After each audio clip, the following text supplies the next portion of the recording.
दशमी तिथि मिली हुई एकादशी को शुद्ध नहीं माना जाता है। जब एकादशी व्रत 2 दिन पड़ता है, यानी 2 दिन एकादशी लगी होती है, तो ऐसे में मोक्ष प्राप्ति की कामना रखने वाले सभी भक्तों को शुद्ध एकादशी यानी दोष रहित एकादशी, जो कि द्वादशी तिथि मिली एकादशी होती है, उस दिन व्रत रखना चाहिए।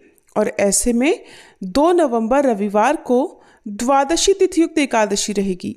तो जितने भी वैष्णव संप्रदाय के लोग हैं और मोक्ष प्राप्ति की कामना वाले लोग हैं, वो 2 नवंबर रविवार को ही एकादशी का व्रत रखेंगे और अगले दिन व्रत का पारण करेंगे। लेकिन अधिकतर लोग इस बात को अनदेखा कर देते हैं और जिस दिन एकादशी लगती है उसी दिन एकादशी का व्रत रख लेते हैं। तो ऐसे में गृहस्थ जन चाहे तो 1 नवंबर शनिवार को व्रत रख सकते हैं, नहीं तो 2 नवंबर रविवार को शुद्ध एकादशी का व्रत सभी भक्तों को रखना चाहिए। बात करते हैं शनिवार के मुहूर्तों की। तो इस दिन ब्रह्म मुहूर्त सुबह 5 बजे से 5:48 तक रहेगा। सूर्योदय सुबह 6:36 पर और सूर्यास्त का समय शाम 5:44 रहेगा। प्रातःकाल पूजा सुबह 5:15 से 6:33 के बीच में कर सकते हैं।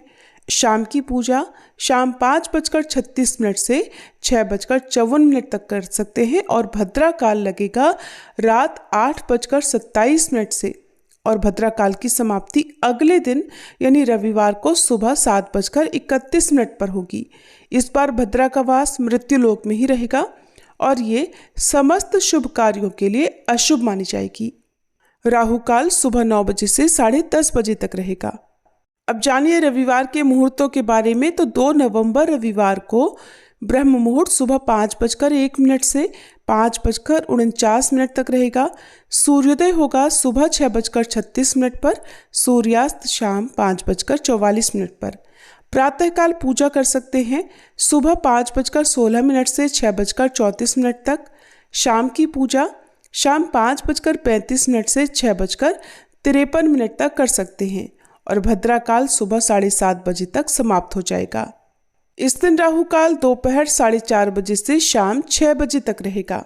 हरिवासर के समय एकादशी व्रत का पारण कभी भी नहीं किया जाता है, इसलिए जो भक्त 1 नवंबर शनिवार को एकादशी का व्रत रख रहे हैं उन्हें हरिवासर समाप्ति के बाद ही व्रत खोलना होगा।